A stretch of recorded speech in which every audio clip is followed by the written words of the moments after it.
Act 2006 हम इस course series में कवर कर रहे हैं and this is the chapter 4 of this course series FSSA act 2006 and अगर आप स्टूडेंट्स ने किसी भी स्टूडेंट ने किसी कारणवश chapter first chapter second miss कर दिया है, यहाँ पे चैप्टर थर्ड हमने नहीं किया because that is not at all important.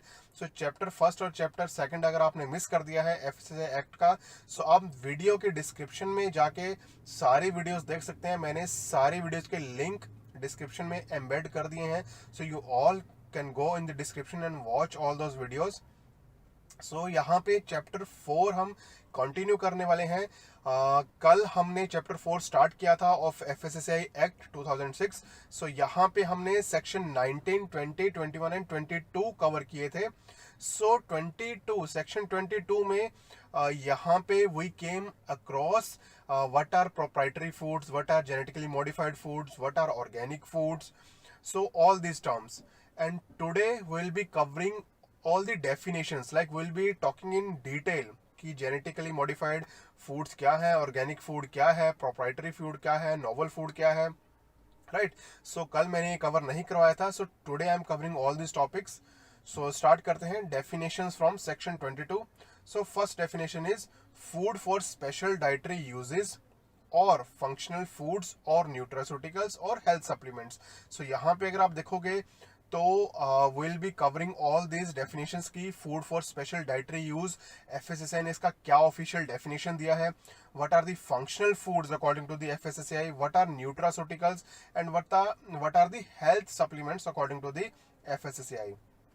So first, food for special dietary use or functional food or nutraceutical or health supplement means food which are specially processed or formulated to satisfy particular dietary requirement which exists because of particular physical or physiological condition or specific disease. So यहाँ पे the category which is food for special dietary use या फिर उसको nutraceutical भी कहा जाता है या फिर फंक्शनल फूड या फिर health supplement. Okay, so all these foods are the foods which are specially processed. So इनको स्पेशली प्रोसेस किया जाता है to formulate and satisfy the particularly dietary requirement. For example अगर किसी इंडिविजुअल को कोई पर्टिकुलर डिजीज है या कोई पर्टिकुलर मेडिकल कंडीशन है, सो उस कंडीशन को कॉप अप करने के लिए ये food for special dietary use ये फॉर्मुलेट किए जाते हैं और हेल्थ सप्लीमेंट्स ये बनाए जाते हैं. Okay, and they have a particular dietary requirement because उनकी वो डाइटरी रिक्वायरमेंट है पर्टिकुलर. सो इसीलिए इनको स्पेशल प्रोसेसिंग करके ये फूड को बनाया जाता है. I hope it's clear.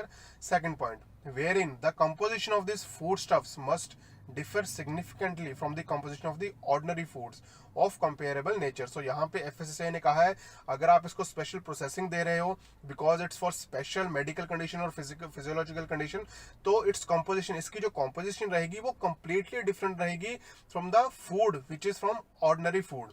Right, अगर इसको ऑर्डिनरी फूड की कॉम्पोजिशन रहेगी then what is the use, right. So यहाँ पे इसकी कॉम्पोजिशन, इसका processing technique should make it totally different और should stand it apart from the ordinary food. I hope it's right. Okay, सो यहाँ पे further बात करते हैं कि ये जो हेल्थ सप्लीमेंट है या फिर food for special dietary use है उसके लिए फर्दर क्या मेंशन किया गया इस एक्ट में. Such products may be formulated in the form of powders, granules, tablets, capsule, jelly and are meant for oral administration only. So यहाँ पे अगर आप देखोगे तो इनकी स्पेसिफिक फॉर्मुलेशन भी दी गई है. ये जो न्यूट्रास्यूटिकल्स हैं या फिर food for special dietary use है, हेल्थ सप्लीमेंट्स हैं, सो इनकी formulation can be out of only these points mention. That is it can be either in powder form या फिर वो ग्रेन्यूल्स हो सकते हैं या फिर टैबलेट फॉर्म में हो सकते हैं या फिर कैप्सूल फॉर्म में या फिर लिक्विड में या फिर जेली में. Only meant for oral administration means it can be only consumed by mouth. Right, oral administration के लिए इनको बनाया जाएगा, मैन्युफैक्चर किया जाएगा. Second, such products does not include a drug as defined in Ayurvedic, Siddha और Unani drug as defined in clause A and H of the section 3 of the Drug and Cosmetic Act 1940. So इन्होंने clearly कहा है इस ये जो health supplement है या फिर food for special dietary use है, इनके अंदर इनकी कॉम्पोजिशन में, इंग्रेडिएंट्स में drug can not be added. No drug which is in Ayurvedic, Siddha और Unani drug, they can not be added. और बस यहाँ पे आपको ये नाम याद रखना है, drug and cosmetic act 1940. You need not to know कि क्लोज ए और क्लोज एच क्या है सेक्शन 3 का. Just remember that these supplements can not include drug, any Ayurvedic, Unani or Siddha drug as defined in Drug and Cosmetic Act 1940. I hope it's clear. Third point, does not claim to cure or mitigate any specific disease, disorder or condition as may be permitted by the regulations made under this act. और हाँ, यहाँ पे ये जो formulations prepare की जाएंगी, they should not claim, means उनके label पे मेंशन नहीं किया जा सकता कि these formulations are to treat this disease or mitigate any disorder, because किसी डिजीज को ट्रीट करने के लिए मेडिसन्स बनाई जाती हैं एंड medicines come under the purview of the central drug जो ऑर्गेनाइजेशन है उसके अंडर आती है. सो इसीलिए यहाँ पे सिंस दीज हेल्थ सप्लीमेंट्स और food for special dietary use, they comes under the purview of the FSSAI और they are covered under the food. So no claim can be made on the label that these can mitigate or cure any specific disease, means disease को treat करेंगे, ऐसा कोई claim label पे आप नहीं claim कर सकते. I hope third point is also clear. So guys, कोई भी doubt है वीडियो के नीचे कमेंट करके मेरे को बता सकते हैं. Fourth and last point, does not include a narcotic drug or a psychotropic substance as defined in the schedule of the Narcotic Drug and Psychotropic Substance Act 1985. So यहाँ पे Drug and Cosmetic Act 1940 याद रखना है आपको, और यहाँ पे fourth point में Narcotic Drug and Psychotropic substance act 1985. सो ये दो एक्ट जस्ट नोट डाउन, इनको एक सेपरेट शीट पे आप नोट डाउन करते जाए जितने भी एक्ट आ रहे हैं, राइट, सो डेट लास्ट टाइम जब आप एक रिवीजन करोगे last time, so you know कि ड्रग एंड कॉस्मेटिक एक्ट 1940 में जो कि फॉर्मुलेट किया गया था, एस्टेब्लिश किया गया था, या फिर narcotic and psychotropic substance act 1985 में इसको एस्टेब्लिश किया गया था. I hope it's clear. Okay, so चलते हैं नेक्स्ट डेफिनेशन की तरफ. जेनेटिकली इंजीनियर्ड और मॉडिफाइड फूड्स क्या हैं? सो जेनेटिकली इंजीनियर्ड और modified foods means food and food ingredients composed of or containing genetically modified or engineered organisms obtained through modern biotechnology.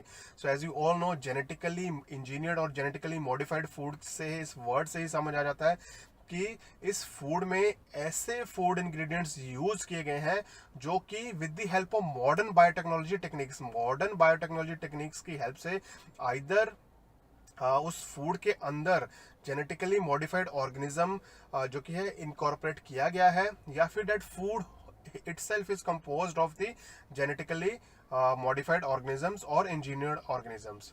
First point is clear, I hope.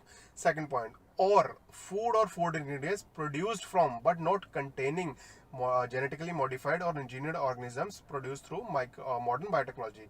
Either it can be composed of, means उस food के अंदर वो genetically modified micro organism हो सकता है, या फिर वो फूड ही जेनेटिकली मॉडिफाइड ऑर्गेनिज्म से बना है.